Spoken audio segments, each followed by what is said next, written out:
Okay, where I am at, I think a lot of people need to give Trump a bit of time here. I think it's way too early, to be honest, to be totally panicking. I see a ton of panicking online.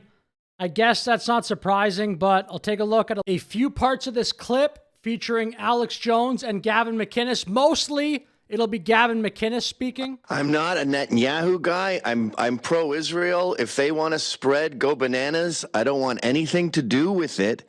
And yeah, we lost, what, 5 guys now from this attack? We lost almost as many in Austin, Texas from an Islamic terrorist. I'm going to remain cautiously optimistic. Remember he did this in Syria in 2017, 2018, where he just went in. It was guts and glory, bombings. It was peace. That's how I feel. Cautiously optimistic. And yeah, that is truly how I feel. Through strength. And then we got the hell out of there.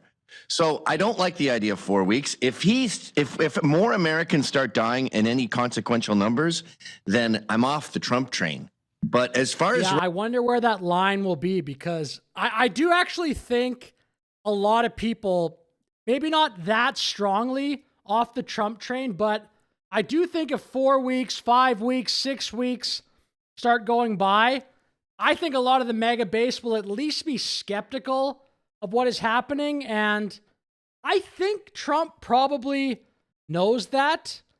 It's just, I do think people need to be patient a little bit. Peace through strength only works if there's strength sometimes. Right now goes, let's stay optimistic and just assume it's just some shock and awe, some peace through strength, and then we're gone and there won't be that many casualties. I hope you're right.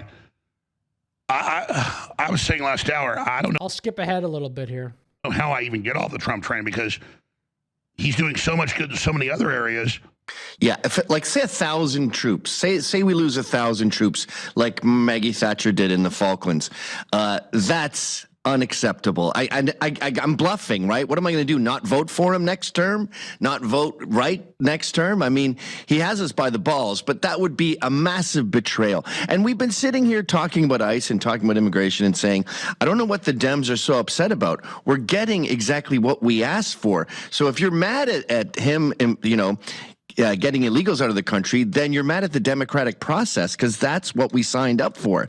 This isn't what we signed up for. We signed up for no more wars, no more regime change. This is a good point.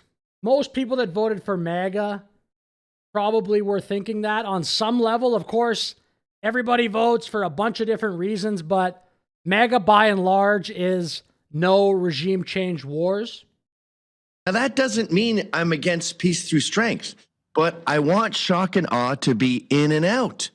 And if we go through and we lose 1,000 young American men to what could be World War III if China and Russia get involved, then it's a massive betrayal. It's fraud. Look at Afghanistan.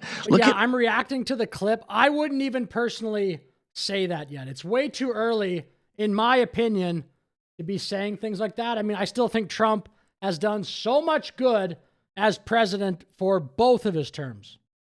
What a quagmire that was. So the only way to handle that disgusting backwards culture that is the Middle East is to dip in, blow everything up, and get out. Look, I'm a Western chauvinist. The West is the best. Every time we try to throw pearls before swine and show these people, show the non-Western world what democracy is, what liberty is, what ethics is, we always end up making it worse than when we went in. So I don't want anything to do with the non-Western world. They suck.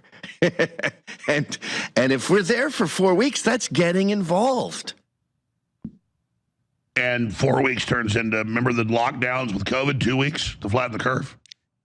Well, we thought Ukraine and Russia was going to be 10 days. It's looking like it can never end now. And again, I don't mind showing off and flexing your muscles once in a while, but the second those planes start landing with boots on the ground, I mean, I'm just assuming he was bluffing when he told the Daily Mail that he's not ruling out boots on the ground, because that's just a different America. That's a neocon America, and we tried that, and it didn't work. So with that said, I'll finish my video here. Please like, please subscribe, and have a great day.